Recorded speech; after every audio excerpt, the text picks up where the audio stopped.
Hello, good morning students, plus two students. Now आज हम एक टॉपिक पे बात करेंगे। आज मैं आपका एक टॉपिक क्लियर करूँगी। टॉपिक का नाम है लैकोप्रोन। तो लैकोप्रोन में क्या होता है, बच्चे बड़े कंफ्यूज होते हैं कैसे क्वेश्चन आएंगे, क्या आएगा। तो आज मैं आपसे डिस्कस करती हूँ। लैकोप्रोन में दो पोजीशन होती है, एक ऑफ पोजीशन और एक on position.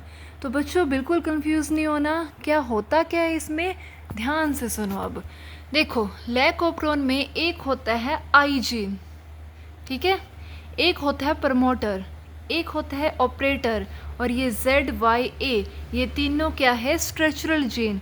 Now what is structural gene? Structural gene वो होता है कि डीएनए का वो छोटा सा फ्रैगमेंट जो आगे प्रोटीन बनाए, the fragment of DNA which transcribe mRNA for polypeptide synthesis. देखो बच्चों, इससे पहले हमने पढ़ा था रेप्लिकेशन, ट्रांसक्रिप्शन, ट्रांसलेशन। रेप्लिकेशन का मतलब होता है डीएनए से डीएनए बनना, ट्रांसक्रिप्शन होता है एमआरएनए बनना, डीएनए से एमआरएनए बनना, और ट्रांसलेशन होता है एमआरएनए से प्रोटीन बनना, ठीक है। नाउ अब क्या होता है, लैकोप्रोन में एक आई जीन होता है। आई जीन यानी कि रेगुलेटरी जीन, यानी कि यही सारे सिस्टम को क्या करेगा, रेगुलेट करेगा, कंट्रोल करेगा। आई जीन का एक काम होता है, ये रिप्रेसर एमआरएनए प्रोड्यूस करता है, ठीक है। यानी कि आई जीन, रेगुलेटरी जीन में ट्रांसक्रिप्शन हुई, ट्रांसक्रिप्शन में क्या बनता है, एमआरएनए, यानी कि क्या है, रिप्रेसर एमआरएनए। रेगुलेटरी जीन क्या बनाता है, रिप्रेसर एमआरएनए।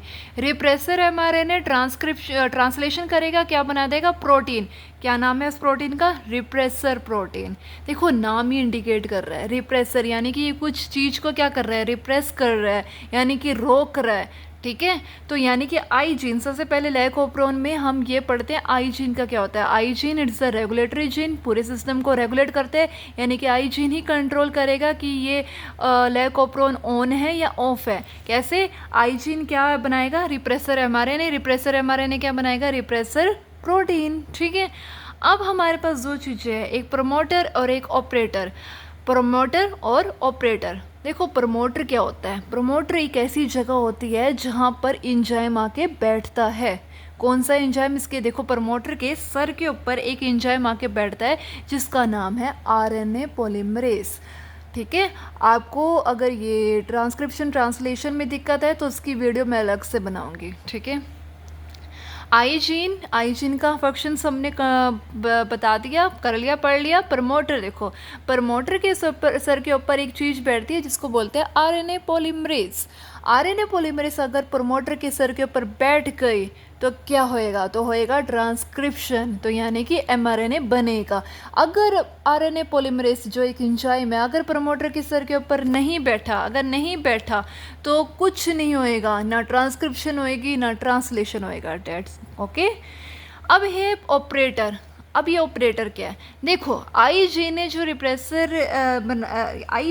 रिप्रेसर प्रोटीन बनाया था वो ऑपरेटर के ऊपर बाइंड करता है, वो ऑपरेटर के साथ बाइंड कर जाएगा। रिप्रेसर प्रोटीन ऑपरेटर से बाइंड कर जाता है। जब भी रिप्रेसर प्रोटीन ऑपरेटर से बाइंड करता है तो क्या होता है, ये ऑपरेटर अब रिप्रेसर प्रोटीन से बाइंड कर चुका है, तो इन दोनों का जो मिक्सचर होता है ना, वो आरएनए पॉलीमरेज को प्रमोटर के ऊपर बैठने ही नहीं देता।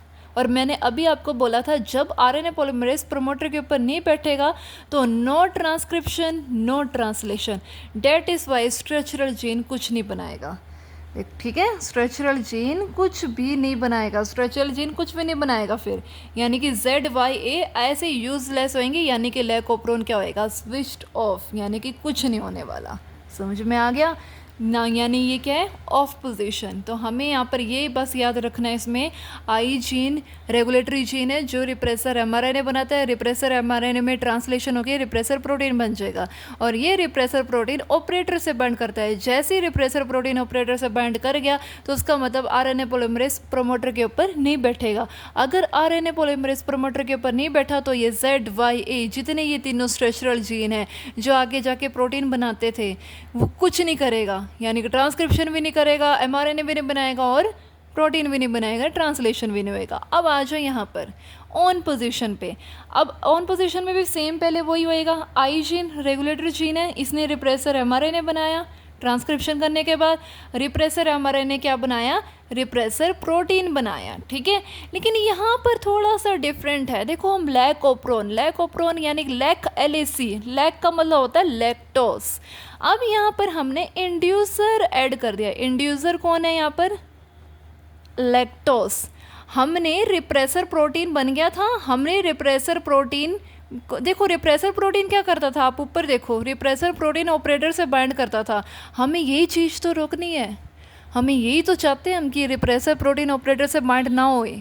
क्यों ना होए, क्योंकि अगर ये बाइंड ना होएगा तो ऑपरेटर फ्री होएगा, अगर ऑपरेटर फ्री होएगा तो प्रमोटर के ऊपर RNA पॉलीमरेज आके बैठ जाएगा। तो हम क्या करते हैं, हम रिप्रेसर प्रोटीन का हाथ पकड़ के रखना है, हमने इसको जाने नहीं देना ऑपरेटर के पास, हमने इसको जाने नहीं देना ऑपरेटर के पास। कैसे, कौन इसका हाथ पकड़ के रखेगा, कौन नहीं जाने देगा उसको ऑपरेटर के पास, लैक्टोस। अच्छा, यहाँ पर लैक्टोस को हम इंड्यूसर क्यों कह रहे हैं, क्योंकि ये लैकोप्रोन को ऑन कर देगा, ये स्विच ऑन कर देगा, इसलिए इसको इंड्यूसर। इंड्यूसर क्या होता है, इंड्यूस करने वाला, कुछ करने वाला। तो लैक्टोस को हम यहाँ पर क्या कहते हैं, इंड्यूसर। तो लैक्टोस ऐड कर देंगे सिस्टम में, लैक्टोस क्या करेगा, रिप्रेसर प्रोटीन को जकड़े रखेगा, इसको जाने नहीं देगा ऑपरेटर के पास, ऑपरेटर फ्री, प्रमोटर के ऊपर आके बैठ जाएगा RNA पॉलीमरेज, प्रमोटर के ऊपर बैठ जाएगा RNA पॉलीमरेज। जैसे प्रमोटर के ऊपर RNA पॉलीमरेज आके बैठा तो होगी ट्रांसक्रिप्शन स्टार्ट। ट्रांसक्रिप्शन किसकी स्टार्ट होएगी, ZYA, ये हमारे पास 3 स्ट्रक्चरल जीन है, इनकी ट्रांसक्रिप्शन होएगी।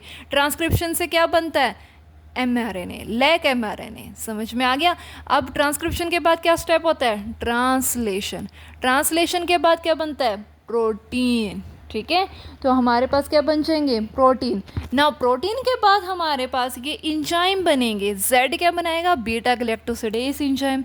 Y क्या बनाएगा, परमीएस इंजाइम। A क्या बनाएगा, ट्रांस एसिटाइलेज इंजाइम, ठीक है। तो अभी तक आपका ये लैकोप्रोन ऑन ऑफ समझ में आ गया ना। एक और बात डिस्कस करते हैं, बीटा गैलेक्टोसिडेज क्या करता है। बीटा गैलेक्टोसिडेज लैक्टोस को तोड़ के ग्लैक्टोस और ग्लूकोस में चेंज कर देता है, ठीक है। यानी कि जो भी हमारे सिस्टम में लैक्टोस है उसको तोड़ के ग्लूकोस और ग्लैक्टोस में चेंज करेगा, कौन, बीटा गैलेक्टोसिडेज। परमीएस क्या करता है, increase the permeability of cell to lactose. Permeability का मतलब होता है परमिशन, ये हमारे सिस्टम की परमिबिलिटी इंक्रीज कर देता है, यानी कि लैक्टोस को एंटर करने देगा। देखो लैक्टोस एंटर करेगा तभी तो स्विच ऑन होएगा, तो लैक्टोस को और परमिट करेगा, आ तू अंदर आ तू इंड्यूसर तू अंदर आ और मुझे स्विच ऑन करता रहे, तो कौन करेगा, ये permease. Now what is trans acetylase. देखो इस ट्रांस एसिटाइलेज का वैसे तो लिखा हुआ है, कई बुक्स में लिखा होता है ये ट्रांस एसिटाइलेशन करता है लैक्टोस की क्या कर देता है, ट्रांस एसिटाइलेशन। लेकिन मैक्सिमम केस में अगर आप पढ़ोगे फॉरेन ऑथर की बुक तो उसमें ये लिखा है कि इसका फंक्शन इज अननोन, ठीक है, इस पे काम चल रहा है। तो ये था आपका लैकोप्रोन। तो मेन आपने इंड्यूसर, यहाँ लैक्टोस के बारे और आई जीन के बारे में पढ़ना है। देखो ये ZY स्ट्रक्चरल जीन है, ये ट्रांसक्रिप्शन ट्रांसलेशन तभी करेंगे जब प्रमोटर के ऊपर कौन आके बैठेगा, RNA पॉलीमरेज। प्रमोटर के ऊपर RNA पॉलीमरेज तभी बैठेगा जब ऑपरेटर फ्री होएगा। ऑपरेटर से कौन बाइंड करता था, रिप्रेसर प्रोटीन। कौन रोकेगा उसको, जिसे बाइंड ना हो, लैक्टोस। तभी लैक्टोस को इंड्यूसर कहते हैं क्योंकि लैकोप्रोन को ऑन करता है। अगर आप चाहते हैं कि मैं ट्रांसक्रिप्शन ट्रांसलेशन की और भी इफ़ेक्टिव वीडियो बनाऊं तो please subscribe, share, like. Thank you.